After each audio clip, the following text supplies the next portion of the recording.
Okay, so welcome back, and I'm going to start dismantling the machine for this high and low gear issue. If you've watched the other videos, initially I cleaned out the solenoid manifold at the back, I changed the copper lines to push fit setup, I drilled out the orifices of the little restrictors, I've now even removed the restrictors completely, and originally I thought this issue was solved. I'd done a load of gear changes, it all seemed good. But what tends to happen so far, and I haven't even got this fully running making parts yet, that I'll leave it for a few days, turn it back on, and it won't change into high gear during the power up restart.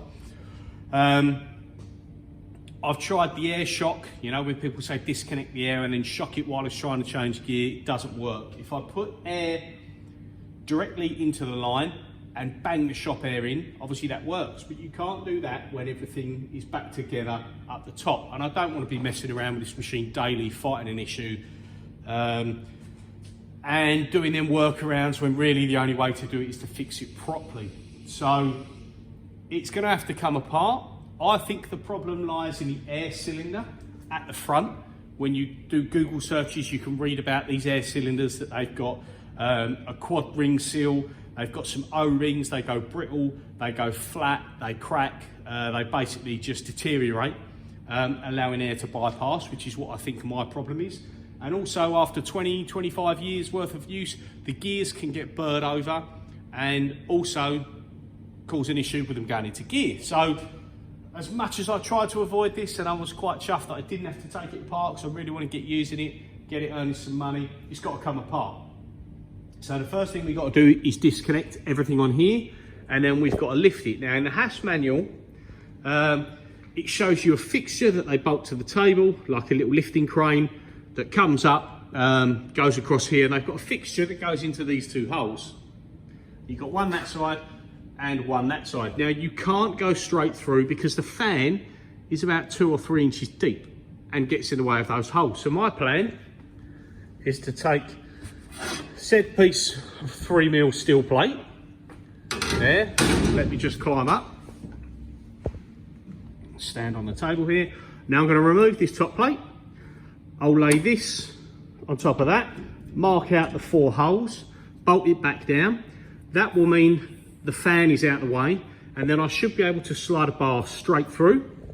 Now I'm going to machine a bar with some threads on the end. I'll flick to that now, just a little quick snippet. So we've got the bar here that we're going to use to put through the sheet metal work around the motor, just to lift it up. So all I'm doing is just turn it down, and we're just putting in 12 by 1.75 standard nuts on the end, because it's only a small diameter bar. I could fit 20mm or say 3/4 inch bar, but I haven't got any, so I'm using 16. Turn it down, and then when these nuts are on the end, it's just going to give a little something to stop the straps slipping off. So we turned it down, we just put our threading tool on there, a bit of oil on everything, and then we'll thread these on the trusty Protrack.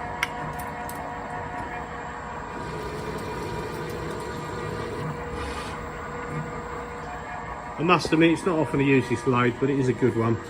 But I'm actually contemplating selling this after the rebuild to potentially get another CNC type lathe, because I do a lot more stuff that's on that than I do on this. This is great to have, but unfortunately I don't really have the luxury.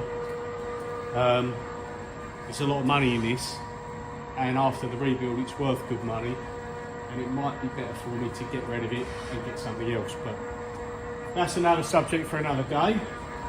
But when we just want to do a quick thread, something like that, this is perfect.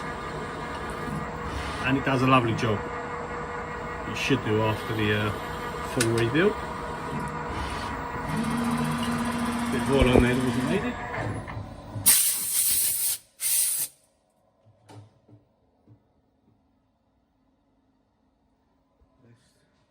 I've got a ring gauge, but this is only a one-use part. So there we go, spot on, no wiggle. So yes, there's the bar. I'll take this out, and then we'll go have a look at the top plate on there. and then here is said bar. Now the only reason I have threaded each end is because I'll put some, if I can find some, I'll do something. I want to put sort of like a bigger OD, trying to focus in, a bigger OD washer on here. It hasn't got to be much, maybe even something like that on the end. I think that would actually probably be a good size to go through there. Look at that, perfect. Because what I want to do is when we lift this up, where you use straps or something on the forklift, the bar will slide through, and I don't want the straps sliding off the edge of the bar. You could probably use shackles straight into those holes, but my concern, just turn the cameras down, my concern is I don't want to bend up that bit of sheet metal and get it all out of shape. So let's jump back up here again. So yes, I'm going to remove this. I can disconnect this oil line here, cable tie that out of the way. This side of the oil system is push fit, so that can be disconnected. This oil filler cap is actually screw on onto the top here. So you have to hold it on this nut down here and then unscrew on this thread. I use a pair of vice grips. So I use a spanner on here and then vice grips on there. Unscrew that, so that's off. And then we can take off, just mind me footing, then we can take this whole top plate off out the way, and we'll be able to bolt on our steel plate there. You could probably lift it without, but I'd like to put a plate back on there just for support. I could even possibly have just welded a lifting eye or something straight into here, or put a lifting eye with a nut and bolt through it. But we'll put the bar through because it's kind of easier at the time. So that's what I'm going to do with regards to the top for lifting. Now the downside is you do have to disconnect as much as you can here, pretty much everything, to be honest. The motor cables will be disconnected from this little terminal block in here, so that's not too bad. You haven't got to kind of delve too deep into the motor. Just make sure you mark where they came from. The tool release piston assembly is really simple, just 2 switches, disconnect, and your 2 bits of airline, and then the 4 socket cap heads, and that whole thing comes out of the way. Then the rest of it is just your cables, your solenoids, your plugs, your connectors. And again, it's just one of those things that it's a bit of a pain to take it all off, but as long as you make note of where it come from, photos, a little bit of video footage going around, pen and paper, whatever you've got, just to make sure that you know where it's going back once you're at the point of reassembly. So I'm going to get this bit taken off. Okay, we've got this top piece off, and this is the bit we're going to copy with the steel plate.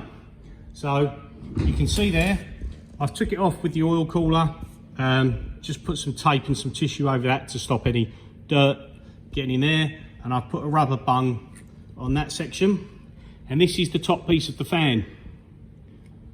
Now the reason you can't get a bar through all the way is because the fan is quite deep. Now this fan bolts, 2 bolts either side, and it sits down in here on top of the motor like so, and that bracket you can see that's currently orientated wrong bolts through there.